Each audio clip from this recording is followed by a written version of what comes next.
नमस्कार, स्वागत है आपका डेमोक्रेटिक चरखा में। मेरा नाम है फ़हीम खान। इस वक्त हम कारगिल चौक पे हैं और आपको बताया कि पटना विश्वविद्यालय के छात्रों के द्वारा छात्र संगठनों के द्वारा जो है कि आज धरना प्रदर्शन किया जा रहा है। आपको बता दें कि जिस तरह से सरकार के द्वारा अग्निपथ योजना लाई गई है, जिसका विरोध प्रदर्शन बिहार सहित पूरे देश में किया जा रहा है, आज जो है कि बिहार बंद का जो है कि आह्वान किया गया है और तमाम जो AISF के जो छात्र नेता हैं और तमाम जो संगठन के जो छात्र हैं वो तमाम आज कारगिल चौक पे पहुंचे हुए हैं। पुलिस प्रशासन के बल भी यहाँ मौजूद है। इन लोगों की रोकने की कोशिश की जा रही है, लेकिन ये लोग डाक बंगला की तरफ बढ़ने की कोशिश कर रहे हैं। सैफ जी, किन मांगों को लेकर के आज आप लोग सड़क पर? देखिए, आप जान रहे हैं कि देश के अंदर 3 दिन से पूरा देश जल रहा है। हमारा ये मांग है कि जब अभी तक जो भी आंदोलन हुआ, शांतिपूर्ण आंदोलन तमाम छात्र करे। पहले तो मैं ये रिक्वेस्ट करता हूँ तमाम लोग से, और अभी आप देख रहे हैं हम पटना विश्वविद्यालय से तमाम छात्र संगठन शांतिपूर्ण मार्च करते हुए डेमोक्रेटिक राइट हम लोग का जो है उसके तहत हम लोग यहाँ पे आए। लेकिन यहाँ पुलिस,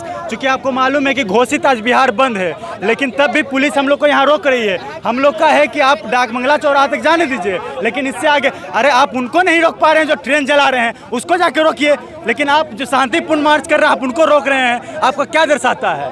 आपको अगर रोकना है तो जाकर के 3 दिन से तांडव हो रहा है पूरे देश में, 3 दिन से तांडव हो रहा है, लेकिन आप क्या कर रहे हैं? पूरे यूनिवर्सिटी, पूरे नौजवान तबके को आप थाली कटोरा थमा देना चाहते हैं। आप ही बताइए। प्रशासन आगे नहीं जाने देगी तो क्या करेंगे आप? प्रशासन आगे नहीं जाने देंगे, हम लोग यहाँ बैठेंगे। ऐसा नहीं कि आप सिर्फ पटना में आंदोलन हो रहा, पूरे भारत और पूरे बिहार में हमारा संगठन उतरा हुआ है।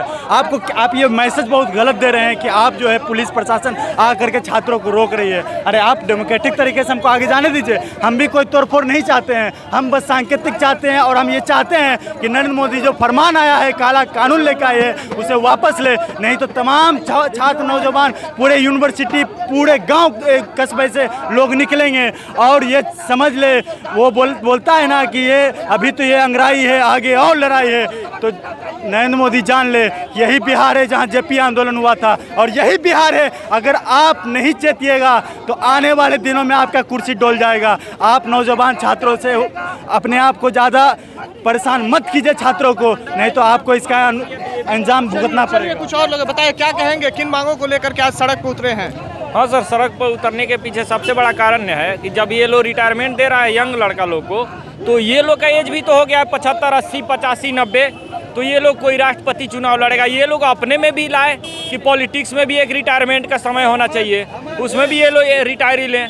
ठीक है, इसके अतिरिक्त मान लीजिए जो लड़का 22-26 की एज में जब वो रिटायर हो जाएगा तो उसके बाद से वो क्या करेगा? झक मारेगा वो। उसके बाद से क्या करेगा? जो अपने इतना सीनियर सिटीजन ये लोग खुद है कि बिना चश्मा का डबल चश्मा लगा के तब ये लोग को दिखाई देता है, तो ये लोग अपना रिटायरमेंट भी तो ले ले। अमन, अगर सरकार बैकफुट पे नहीं जाती है तो क्या कुछ करेंगे आप लोग? और आंदोलन तेज होगा, उग्र होगा। मंडल आयोग जब सरकार चाह ही नहीं रही है कि छात्र शांति से देश की सेवा करे, वो चाह रहे हैं कि छात्रों को मानव बम बना दिया जाए, तो हम लोग तैयार हैं। मतलब 4 साल किस तुक से आप रख रहे हैं? अब हमको अमेरिका बनवाना चाह रहे हैं। आए दिन अमेरिका में आम के नाम। देखिए यहाँ पुलिस और जो है कि छात्रों में जो कि झड़प हो गई है। आप देख सकते हैं छात्र जो है वो आगे बढ़ने की कोशिश कर रहे हैं, लेकिन वही अगर पुलिस प्रशासन की बल की बात की जाए तो पुलिस प्रशासन के तमाम बल जो है कि दंगा नियंत्रण बल जो है, दंगा नियंत्रण वाहन जो है तमाम यहाँ लाई गई हैं और इन लोगों को शांत करने की कोशिश की जा रही है। लेकिन तमाम जो छात्र हैं वो अभी भी डटे हुए हैं और इन लोगों से जो है कि पुलिस प्रशासन बातचीत करने की कोशिश कर रही है। और लगातार जो है कि नारेबाजी हो रही है। ये जो है कि कारगिल चौक की हम तस्वीर, आपको सीधी तस्वीरें हम आपको दिखा रहे हैं। देखिए तमाम जो छात्र संगठन के जो लोग हैं वो तमाम अभी पहुंचे हुए हैं कारगिल चौक की। ये सीधी तस्वीर हम आपको डेमोक्रेटिक चरखा पे दिखा रहे हैं। मोदी तुम शर्म करो, शर्म करो, शर्म करो। अग्निपथ स्कीम वापस लो, वापस लो, वापस लो। मोदी योगी शर्म करो, शर्म करो, शर्म करो। सेना में निजीकरण नहीं चलेगा, नहीं चलेगा, नहीं चलेगा। सेना में ठेके पर बहाली नहीं चलेगा, नहीं चलेगा, नहीं चलेगा। सरकारें जब जब डरती है पुलिस को आगे करती है। दम है दम।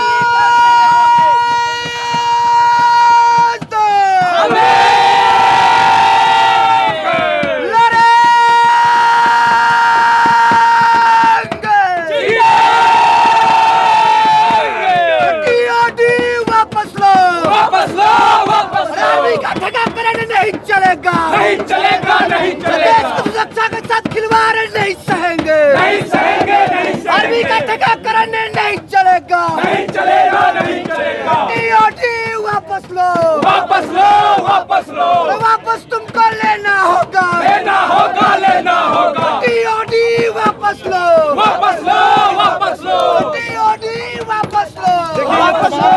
छात्र संगठन के जो लोग हैं तमाम जो पटना विश्वविद्यालय के छात्र नेता हैं वो आज सड़क पर उतरे हैं। कारगिल चौक की ये तस्वीर, और देखिए यहाँ फोर्स की जो तादाद देख रहे हैं, इन छात्रों से ज़्यादा कहीं ना कहीं फोर्स की तादाद है। और छात्र कई तरह के नारेबाजी कर रहे हैं। नीतीश जो है कि नरेंद्र मोदी मुर्दाबाद का नारा लगा रहे हैं, और पुलिस प्रशासन जो है कि आगे इन लोगों को नहीं जाने दे रही है। लेकिन इन लोगों की जो है कि ख्वाहिश है कि ये लोग जो आगे डाक बंगला चौराहे तक जाए, लेकिन पुलिस प्रशासन का बल जो है कि पूरी तरह से यहाँ मौजूद है और इन लोगों को आगे नहीं जाने दिया जा रहा है।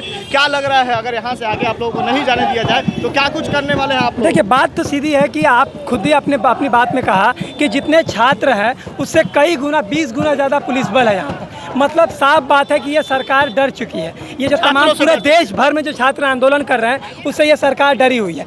दूसरी बात, ये लोग कह रहे हैं कि हम जाने नहीं देंगे। हमारी साफ इतनी बात है, हम पूरे तरीके से डिसिप्लिन के साथ यहाँ से जा रहे हैं। फिर आखिर कौन सी बात है जिन लोगों को डर लग रहा है इन लोगों को? मतलब साफ है कि ये नहीं चाहते हैं कि कोई भी छात्र डिसिप्लिन तरीके से भी जो उसका जनवादी अधिकार है प्रोटेस्ट करने का, विरोध प्रदर्शन करने का, उसका भी पालन कर सके। मतलब ये समझिए कि सरकार जो है वो जनवादी अधिकारों को भी कितना सीमित कर दे रही है। और हम लोग बात कर रहे हैं कि यहाँ से आगे जाने हम जा कर के रहेंगे, चाहे जाने दिया जाए या नहीं जाने दिया जाए। लेकिन ये स्कीम अग्निपथ योजना अगर वापस नहीं होती है, ये आंदोलन और ज़्यादा उग्र होगा, और जब तक वापस नहीं होगा तब तक छात्र आंदोलनरत रहेंगे। आपको ये डर नहीं लग रहा है कि कहीं प्रशासन के द्वारा लाठीचार्ज कर दी जाए? देखिए, डर वाली क्या बात है, बात सीधी होती है। आप बेरोजगार करके भी मार रहे हैं, अभी क्या होगा, सीधा उठा करके आप ले जाएंगे। फ़र्क क्या है? पूरा देश आज जेल बन चुका है। सीधी सी बात है, रोजगार के नाम पर आप क्या बोल रहे हैं? पकौड़ा तलने और अलग अलग चीज़ें आप बना रहे हैं। जिस उम्र में जवानी में नौकरियां ज्वाइन होती है, आप उसमें रिटायरमेंट की बात कर रहे हैं। तो ये बात आप समझिए। बताइए क्या कहेंगे? देखिए, ये पूरे तरह से बिहार सरकार की असंवेदनशीलता है। जिस तरह से युवाओं के साथ, भविष्य के साथ खिलवाड़ किया जा रहा है कि आज 4 वर्ष के रूप में युवाओं को कॉन्ट्रैक्ट पर सेना में भर्ती किया जा रहा है। ये देश के सुरक्षा के साथ भी खिलवाड़ करने का सवाल है और युवाओं के भविष्य के भी साथ खिलवाड़ करने का सवाल है। कल रक्षा मंत्री ने जो जवाब दिया कि मरने के बाद अगर उनकी शहादत होती है तो 41 लाख रुपया उन्हें दिया जाएगा। मैं पूछना चाहता हूँ, क्या इससे हिंदुस्तान की गवर्नमेंट की सेना के प्रति संवेदनशीलता है? निश्चित तौर से संवेदनशीलता है। तो चलिए आप बोलिए। मैं DYFI का स्टेट सेक्रेटरी हूँ। चलिए हटिए यहाँ से, भागिए आप। हो गया जी सर, क्या चलिए हुआ? हटिए, चलिए काम बात कर रहे हैं, अपनी बात रख रहे हैं, तो फिर आप धक्का देकर के हटा रहे हैं सर, क्या दिक्कत? समय खत्म हो गया। अभी तो सारे छात्र यही सड़क पे उतरे हुए हैं, आप इन्हें धक्का देकर के हटा रहे थे। मीडिया से ये बातचीत कर रहे हैं, क्या बात करने का भी अधिकार छीन लिया नहीं, जाएगा? बातचीत का समय खत्म हो गया। बातचीत बताइए, देखिए ये कारगिल चौक की तस्वीर दिखा रहे हैं, किस तरह से पुलिस प्रशासन की बल जो है यहाँ मौजूद है, और भारी संख्या में, छात्रों से कहीं ज़्यादा संख्या में पुलिस प्रशासन की बल यहाँ मौजूद की गई है। और मीडिया से बातचीत भी नहीं करने दिया जा रहा है। इन तमाम छात्रों को देख रहे थे किस तरह से धक्का दे करके उनको यहाँ से हटाया जा रहा है। ये देखिए, ये तस्वीर देखिए किस तरह से तमाम जो छात्र हैं वो पुलिस से जो है कि झड़प, एक ऐसे कह लें कि हल्की झड़प हो रही है। पुलिस चाह रही है कि यहाँ से इन छात्रों को हटा दिया जाए, लेकिन छात्र नहीं हटना चाहते हैं और पुलिस भी उधर से पूरी तरह से दबाने का काम कर रही है। लेकिन बताइए, ये विरोध है। हम लोग शांतिपूर्ण कर रहे हैं। हम लोग कुछ अशांति नहीं फैलाएंगे। ये सब गोदी मीडिया हम लोगों के विरोध में और सरकार के द्वारा हम लोगों को दबाया जा रहा है। हम लोग शांतिपूर्ण मना रहे हैं। जिंदाबाद, हल्ला बोल। देखिए ये तमाम जो छात्र हैं वो सरकार के खिलाफ नारेबाजी कर रहे हैं, और पुलिस प्रशासन की बल भी आप देख सकते हैं। ये गोदी मीडिया के लोग हैं। बल जो है कि देखिए ये लंबे कतार में पूरी पुलिस प्रशासन की बल लगी हुई है। खैर, उनको कि आप शांतिपूर्ण तरीके से और लंबा आंदोलन चलाइए। जिस तरीके का खतरनाक ये योजना सरकार का है अग्निपथ, जो न सिर्फ नौजवानों को बेरोजगार बनाएगी बल्कि देश की आंतरिक सुरक्षा को लेकर के ये खराब है, और जो युवा सरहद पर जाएंगे सेना में भर्ती होकर के, उनके लिए भी ये खतरनाक है। 6 महीने की ट्रेनिंग देकर के आप नौजवानों को कह रहे हैं कि उन लोगों के सामने खड़े हो जाओ जो 3-3 साल 4-4 साल की ट्रेनिंग लिए हुए हैं। तो ये तो संभव नहीं है, ये तो चल ही नहीं पाएगा। ये तो न सिर्फ नौजवानों के साथ खिलवाड़ है, बल्कि देश की सुरक्षा के साथ, देश में सेना का जो अपना अस्मिता है, उसकी जो पहचान है, उसकी जो महानता है, उसके साथ भी एक भद्दा मजाक बीजेपी की सरकार कर रही है। और बिना सोचे समझे ये कानून लाया गया है। आप देखिए, कानून जब लाया गया उसके 2 दिन के भीतर इनको एज में रिलैक्सेशन दिया गया, वहाँ बदलाव करना पड़ा। अभी कल इन लोगों ने फिर से एक बदलाव किया है कि हम CIPF में और बाकी जो आसाम राइफल है इसमें 10% का इनको रिजर्वेशन देंगे, आरक्षण देंगे। तो आप योजना किस तरह का लाते हैं कि लाने के साथ आपको उसमें लगातार बदलाव करना पड़ रहा है। इसका सीधा मतलब है कि बीजेपी की सरकार न तो देश के नौजवानों के प्रति गंभीर है और न सेना को लेकर के संवेदनशील है। हम लोग का आज शांतिपूर्ण तरीके से बंद का आह्वान है। हम लोग चाहते हैं कि हमारा यहाँ से जत्था निकले और हम लोग डाक बंगला चौराहा जाएं, और जब शांतिपूर्ण तरीके से लोग मार्च निकाल रहे हैं उसको भी जब सरकार रोकेगी तो फिर क्या बचेगा देश के अंदर। ये तो हमारा लोकतांत्रिक अधिकार था कि हम लोग आंदोलन करते, सरकार से सवाल उठाते, युवाओं का समर्थन करते, लेकिन इसको भी सरकार रोक रही है। निश्चित तौर से आने वाला जो विधानसभा का सत्र है उसमें हम लोग बिहार सरकार के ऊपर ये दबाव बनाएंगे कि सरकार केंद्र सरकार के ऊपर दबाव बनाए, सरकार केंद्र सरकार को ये कहे कि बिहार के युवा, चूँकि यहाँ पे सबसे ज़्यादा लोग सेना की बहाली पर डिपेंडेंट है, सबसे ज़्यादा लोग जाना चाहते हैं, तो यहाँ के नौजवानों को देखते हुए बिहार सरकार जो है वो केंद्र सरकार के पास एक अनुशंसा करे कि ये अग्निपथ योजना जो है, जो पूरी तरीके से एक फर्जी, एक फेक तरीके का योजना है, इसको सरकार वापस ले और इसके बगैर आंदोलन रुकने वाला नहीं। संदीप जी, ये जो ट्रेन जलाया गया, इतना कुछ उपद्रव हो, इसको आप किस रूप में देखिए, हम नहीं मानते हैं कि ये ठीक चीज़ है, लेकिन इसकी पूरी जो जवाबदेही है वो केंद्र सरकार की है।